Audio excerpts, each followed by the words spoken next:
ये स्वाभाविक प्रक्रिया है, ये दुनिया हमेशा उगते सूरज को सलाम करती है। तो जिन बच्चों का चयन हुआ है उनको मेरी तरफ से ढेर सारी शुभकामनाएं।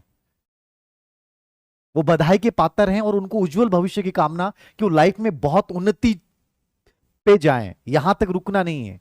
लेकिन जिनका नहीं हुआ उन बच्चों के लिए मैं स्पेशली बात कर रहा हूं कि हो सकता है तुम नाकामयाबी के अंधकार में घिरे पड़े हो सकता है कि रिश्तेदारों के कमेंट्स तुम्हारे कान में आ रहे हैं, हो सकता है कि तुम अपने मम्मी पापा के लटकते चेहरे को देखकर अपने आप को अपमानित महसूस कर रहे हो सकता है तुम्हारे दोस्त अपने स्टेटस लगा रहे हैं, कोई टीचर स्क्रीनशॉट शेयर कर रहा है। इस ऐसे परिवेश में वो बच्चा अपने आप को अपराध बोध से ग्रसित मान लेता है कि मेरा स्टेटस धीर सर ने क्यों नहीं लगाया, आज धीर सर के मोबाइल में मेरा नंबर क्यों सेव नहीं हो पाया, अब पता नहीं क्या होगा। हताशा, डर, निराशा के भाव पैदा हो रहे होंगे। ऐसा लग रहा होगा कि सब चीजें छोड़ दें। मैं फिर कहूंगा कि ये जीवन का एक ऐसा निर्णायक मोड़ होता है जब आपको लगता है कि बस थक चुका हूं। उस समय मैं कहूंगा, मेरी आवाज को सुनिएगा, कि तुम्हें यह कहना है कि नहीं, क्योंकि यदि तुम थक के हार के बैठ गए तो उन लोगों की वो सब बातें सच हो जाएंगी जो तुम्हारे वजूद के ऊपर प्रश्न चिन्ह लगाया गया है। मेरे से अधिकतर बच्चे मोटिवेट कौन होते हैं? जो हालात से घिरे हुए हैं, जो असफल हुए हैं। मैंने तो ऐसे लोगों की जिंदगी को ज्यादा बदला है और ये मैंने काम बहुत नजदीक से देखा है, असफलता से सफलता को छूते हुए भी देखा है। और बहुत सारे ऐसे बच्चों को भी गिरते हुए देखा जो बहुत इंटेलिजेंट थे लेकिन नहीं सिलेक्ट हो पाए। इंटेलिजेंस ही कोई गारंटी नहीं है कि आप इंटेलिजेंट है और आप टीचर बन जाओगे, कोई गारंटी नहीं, याद रखना। आपकी उम्र बहुत ज्यादा, आपका आईक्यू लेवल बहुत ज्यादा है, कोई गारंटी नहीं, याद रखना। याद रखना सबसे इंपॉर्टेंट चीज है कि जब ऐसा समय आए, ऐसा मोड़ आए, उस समय फिर से खड़े हो जाना। ये सबसे बहुत इंपॉर्टेंट है। मंजिलें लाख कठिन आए, मैं गुजर जाऊंगा। हौसला हार कर बैठा तो मैं मर जाऊंगा।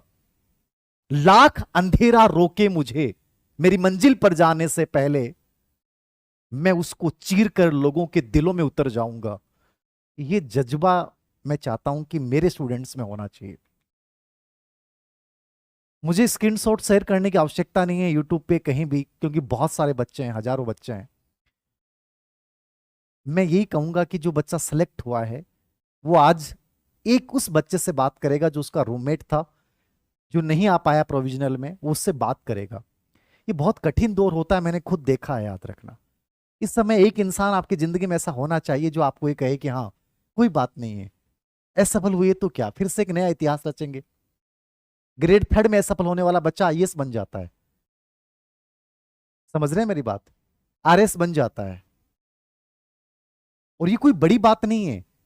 यूपीएससी को जिस लड़की ने टॉप किया है, वो लड़की 2 बार प्रीलिम्स नहीं कर पाई, कितनी बड़ी बात है। फर्स्ट रैंक लाने वाली लड़की 2 बार प्री आईएएस प्री नहीं कर पाई। वो हार मान सकती थी, वो लौट सकती थी, लेकिन नहीं लौटी, इतिहास रच के आई वो सामने। सेकंड रैंक प्राप्त करने वाली गरिमा लोहिया, स्पेशली लोहिया चूरू राजस्थान में होते हैं, चूरू से उठ के वहां गए हैं बक्सर, याद रखना, वैसे मूलतः चूरू के। उसका आईएएस प्री नहीं हुआ, चैलेंज लिया, घर पे बैठकर सेल्फ स्टडी करने वाली, सेकंड रैंक आईएएस में लाने वाली गरिमा, कंप्लीट सेल्फ स्टडी। आप लोग कई बार कहते हैं ना कि धीर सर सब लोग कोर्स बेचने में लगे हैं, किताब का प्रचार करने में। अरे आप इन चीजों से ऊपर उठ के यदि खुद के साथ जिस दिन बात करोगे ना, आपको किसी की जरूरत नहीं है। बस लाइफ में एक ऐसे इंसान की जरूरत होती है जो आपको ये कह दे कि हाँ यार तुम कर सकते हो, ऐसे कर सकते हो। और ये मैं यही कहना चाहता हूं, याद रखना। और ये सबसे इंपॉर्टेंट चीज यही होती है। आज तुम्हें ऐसे वक्त में जो बच्चे असफल हुए हैं, मैं बाद में बात करूंगा सफल बच्चों की, उनको जिम्मेदारी लेनी है इस बात की। क्यों डरना है यार?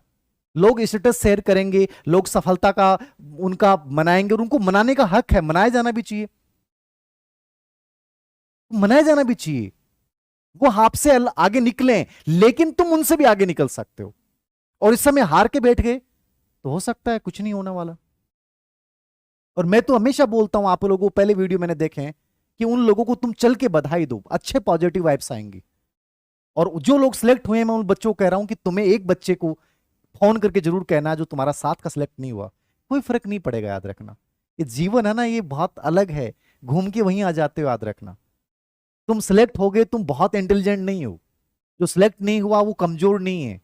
कुछ परिस्थितियां थी, कॉन्फिडेंस लेवल था सही, कार्य योजना नहीं थी, प्लानिंग नहीं थी, कुछ पर्सन इधर उधर हो गए और आप बाहर हो जाते हैं और कुछ बच्चे सिलेक्ट हो जाते हैं। गेम यही होता है, याद रखना। ये जो थीम आप देख रहे हैं ना, ये मैं विफल हो गया तो क्या हुआ, ये जो बच्चा है, अब मैं आपको यही दिखाना चाह रहा हूं। तुम इस पोजीशन में आकर रो सकते हो, ये मुरझाता हुआ पौधा है, याद रखना। और यही तुम आ सकते हो कि लेकिन क्या होगा अगर ये काम करता तो। क्यों विफल तो हुआ हूं यार, जिंदगी थोड़ी खत्म हुई है, खड़ा होना है, उत्साह के साथ खड़ा होना है। ये सिचुएशन मैं चाहता हूं कि आप में से हर एक बच्चा अपने अंदर लेके आए, और ला सकते हो, याद रखना आप।